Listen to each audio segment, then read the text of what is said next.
Hello friends, welcome to concept classes. आज आपल्याला chapter 6 बघायचं आहे, that is network theorem. Right. So network थेरममध्ये वेगवेगळ्या प्रकारचे थेरम्स यामध्ये आपल्याला बघायचे आहे. तर हे थेरम बघण्यासाठी काही फॅक्टर आपल्याला महत्त्वाचे असतात. तर ते फॅक्टर आपण पहिले बघूया आणि देन आपण थेरमकडे वळूया. सो यामध्ये बघा, आपल्याला नेटवर्क टेक्नॉलॉजी ज्यावेळेस आपण बघतो तर यामध्ये 4 प्रकारच्या टेक्नॉलॉजी असतात. फर्स्ट लाईक ॲक्टिव्ह और passive network, then second unilateral और bilateral network, third distributed network और लम्प्ड नेटवर्क, फोर्थ लीनियर और non linear network. Right. So one by one आपण याच्या नेटवर्कच्या आपण एक एक डेफिनेशन बघूया आणि लगेचच सुपरपोजिशनला आपण मूव्ह होऊया. ओके. तर फर्स्ट नेटवर्क आहे दॅट इज ॲक्टिव्ह नेटवर्क. आता ॲक्टिव्ह नेटवर्क म्हणजेच काय? अशा प्रकारचं नेटवर्क त्यामध्ये आपल्याला प्रोव्हाइड केलं जातं दॅट इज एनर्जी सोर्स. ज्यामध्ये एनर्जी सोर्स असेल म्हणजेच जे की व्होल्टेज असेल किंवा करंट असेल तर त्याला आपण काय म्हणतो? ॲक्टिव्ह नेटवर्क असं म्हणतो. त्याच्या अगेन्स्टमध्ये बघा, याचं उलटं पॅसिव्ह नेटवर्क. पॅसिव्ह नेटवर्क म्हणजेच काय? It does not contain that is energy source. Right. त्याच्यामध्ये कुठल्याच प्रकारचा एनर्जी सोर्स नसेल त्याला आपण पॅसिव्ह नेटवर्क असं म्हणतो. देन नेटवर्कचा second point that is unilateral network. Unilateral network म्हणजे काय की अशा प्रकारचं नेटवर्क जे की तुमचा रिस्पॉन्स हा करंटवर डिपेंड असेल, म्हणजेच आयवर डिपेंड असेल. अशा प्रकारचं नेटवर्क त्याला आपण युनिलॅटरल नेटवर्क असं म्हणतो. युनिलॅटरल नेटवर्कची दुसरी बाजू म्हणजेच बायलॅटरल नेटवर्क. बायलॅटरल नेटवर्क म्हणजेच काय की अशा प्रकारचं नेटवर्क त्यामध्ये तुमचा करंट हा इंडिपेंडेंट असेल, म्हणजेच नॉट डिपेंड. राईट. सिम्पली आपण म्हणू शकतो नॉट डिपेंड. राईट. हा डिपेंड नसणारे करंटवर अशा प्रकारचं नेटवर्क म्हणजेच काय? तुमचं बायलॅटरल नेटवर्क. देन त्याचप्रमाणे नेटवर्कचा third type that is linear network.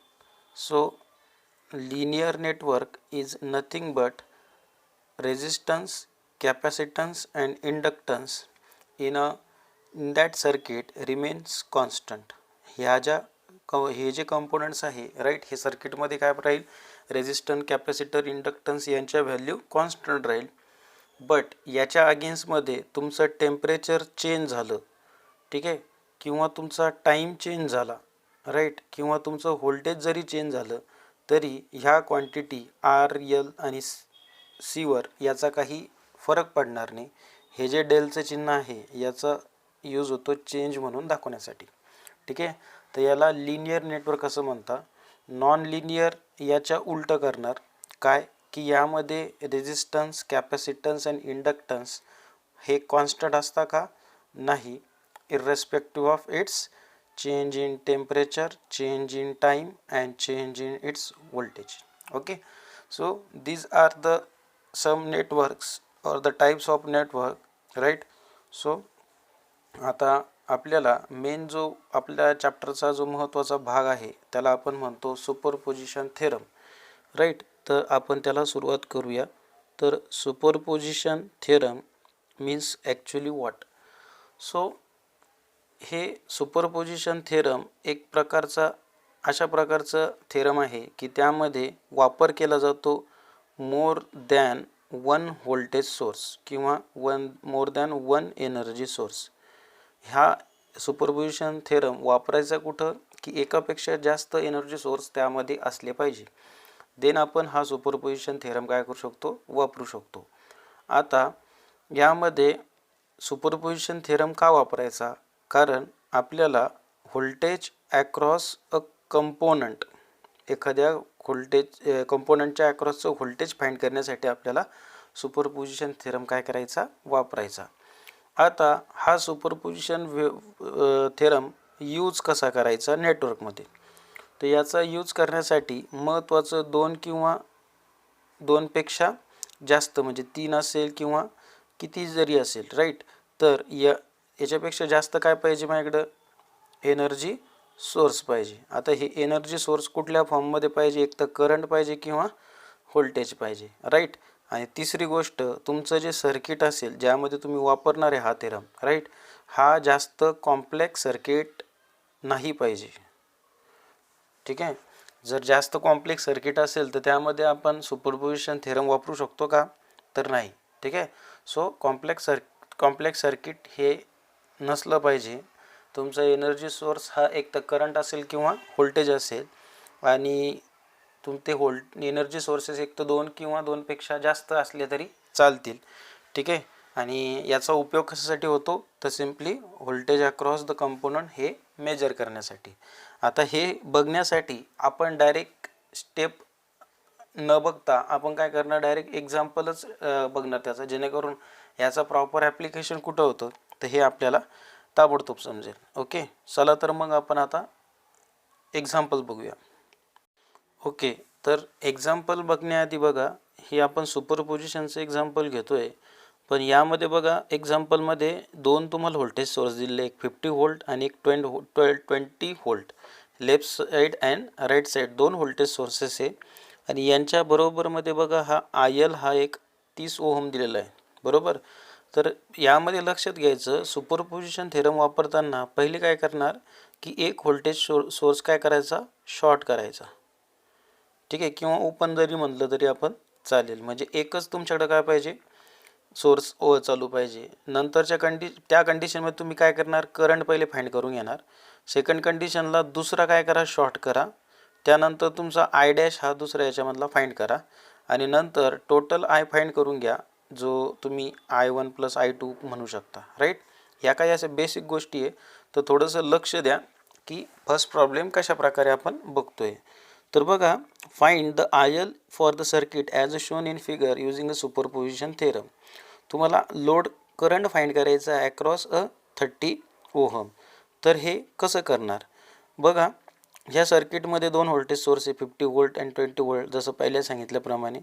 तर यामध्ये आपल्याला काय करायचं? फर्स्ट IL फाइंड करायचं. तर कसं फाइंड करणार? बघा, तर आपण असे प्रॉब्लेम ऑलरेडी केलेले आहे, राईट. सो पॅरलल असेल तर त्याला कसं सिरीजमध्ये कन्वर्ट करता वगैरे, राईट.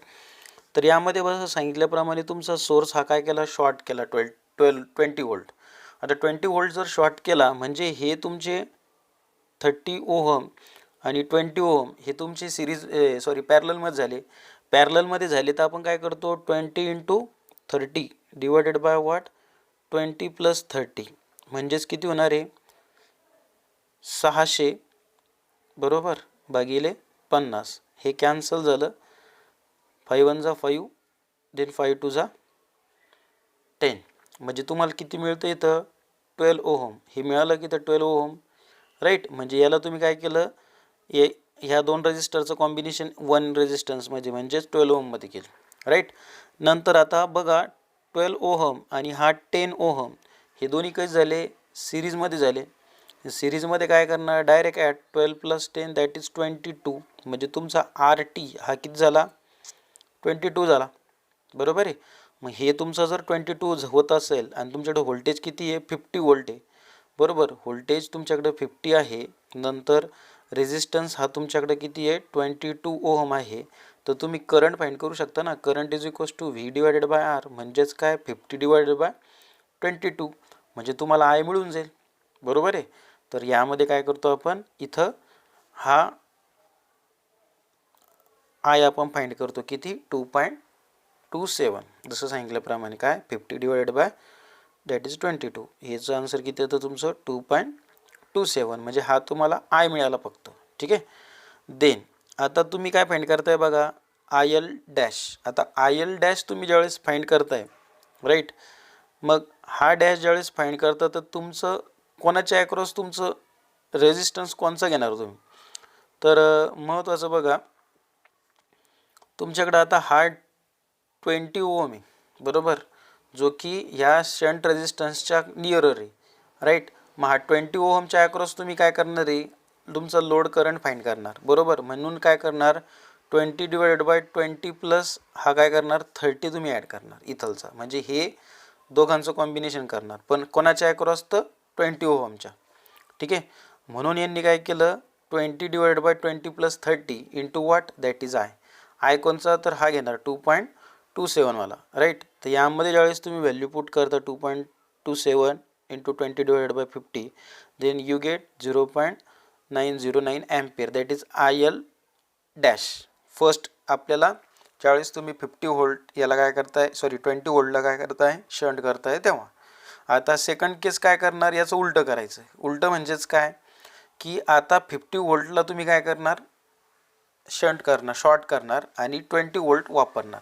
म्हणजे पुन्हा प्रोसिजर सारखीच. याला काय करणार तुम्ही, हे पॅरललमध्ये, तर हे याला सॉल्व करून घेणार. 10 इंटू काय ते आपलं किती व्होल्टेज होतं 30 राईट बरोबर, डिवायडेड बाय रेजिस्टन्स होता सॉरी, आणि 10 plus 30 that is 300 divided by what 40. 0 0 get cancel, 4 7 28, 7.5. 7.5 तुम्हाला रेजिस्टन्स मिळाला. आता हा 7.5 रेजिस्टन्स आणि हा 20 ओहम रेजिस्टन्स हे काय झाले आता सिरीजमध्ये झाले. याच्या नेक्स्ट डायग्राममध्ये दिलेलं आहे बघा, आहे का. हे ज्यावेळेस सिरीजमध्ये झाले म्हणजे समजा 7.5 प्लस 20 म्हणजेच किती 27, सॉरी 27.5 हे काय झालं तुमचा RT झाला बरोबर. आणि त्यानंतर व्होल्टेज किती झालं तुमचं आता 20 व्होल्ट, म्हणजे तुम्ही आय फाइंड करून घेऊ शकता ना. मग आय इज इक्वल्स टू पुन्हा V divided by R, that is 20 divided by 27.5 right. It is in a point form. Okay, so what you get, हे नीतच सॉल्व करून दिलेलं आहे बघा वरती. सो हे 20 divided by 27.5 that is 0.73 ampere. Okay, जसं तुम्ही आता आय फाइंड केला पहिले, पण आता IL तुम्ही IL डॅश फाइंड केलं होतं बघा बरोबर. आता इथं काय बघा IL डबल डॅश, कारण का यामध्ये त्यामध्ये कन्फ्युजन नाही झालं पाहिजे बरोबर. मग IL डॅश कोणाच्या अक्रॉस फाइंड करणार आहे 10 ओहमच्या बरोबर. मग 10 डिवायडेड बाय करणार काय 10 प्लस कोण इथं अपोजिट 30, म्हणजे 10/40, 0 0 कटलं म्हणजेच किती, that is 0. Simply into I पण करतोय आपण बरोबर. मग तुमचा करंट किती आला आहे हा 0.73, यांना मल्टिप्लाय करा, आन्सर किती मिळणार तुम्हाला 0.181 that is IL double dash. मग आता तुमच्याकडे दोन आहे बघा, दोन करंट झाले, एक IL dash plus IL dash double dash, म्हणजे तुमचा लोड रेजिस्टन्स टोटल मिळून जाईल ना बरोबर. तर मग IL डॅशची पहिली व्हॅल्यू यामध्ये पुट करा आणि IL डॅशची डबल डॅशची व्हॅल्यू दुसऱ्या याच्यामध्ये पुट करा, तुम्हाला टोटल लोड करंट भेटून जाईल राईट. तर यांनी तेच केलं की टोटल लोड करंट ज्यावेळेस फाइंड केला राईट, तर ह्या दोन गोष्टी काय केल्या यामध्ये ॲड केल्या, तर हे किती मिळतं 1.09 ॲम्पियर. ठीक आहे, ज्या विद्यार्थ्यांना ही प्रोसिजर समजली नाही त्यांनी पुन्हा व्हिडिओला रिवाइंड करून बघा. ठीक आहे, प्रोसिजर सोपी. काय करायचं, दोन व्होल्टेज सोर्स दिलेले असतील, फर्स्ट आणि हा इकडं सेकंड राईट. तर पहिले काय करणार, फर्स्ट व्होल्टेज सोर्स किंवा सेकंड व्होल्टेज सोर्सला शॉर्ट करायचं किंवा शंट करायचं. पहिल्या व्होल्टेजचं IL फाइंड करून घ्या जर लोड फाइंड करायला सांगितलं असेल तर. नंतर याला शॉर्ट करा फर्स्टला आणि याला चालू ठेवा. ठीक आहे, लाईक दिस. असेच काय करायचे तुम्हाला बघा, बाकीचे इक्वेशन्स तुम्हाला सॉल्व करायचे.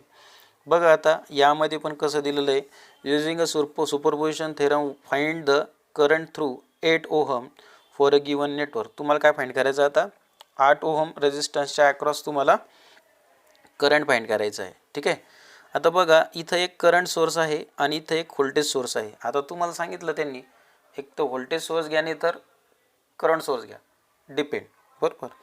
देन आता बघा फर्स्ट यामध्ये आपण काय करणार की जो फर्स्ट करंट सोर्स आहे म्हणजे जो 20 ॲम्पियर आहे याला शॉर्ट केलं. आता शॉर्ट केलं याला तर हा 12 ओहम आणि हा 8 ओहम हा सिरीजमध्ये झाला.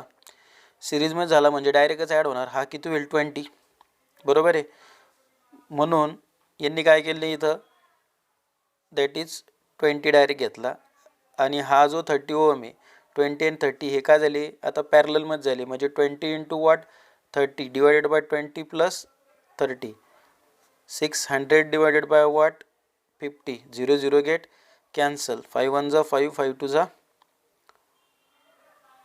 10, दॅट इज अ 12 ओहम. म्हणजे तुमचा आर टी किती आला 12 ओहम.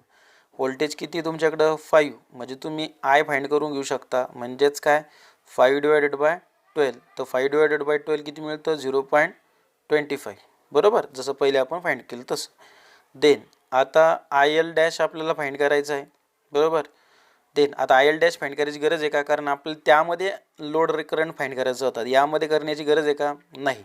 महत्त्वाचं काय करणार तुम्ही, जो तुमचा करंट सोर्स आहे right, then I two is equals to काय करणार, म्हणजे 5 व्होल्टला तुम्ही आता शॉर्ट करणार आणि करंट हा चालू ठेवणार सेकंड स्टेप, कारण याच्यामध्ये लोड रेजिस्टन्स काढण्याची गरज नाही.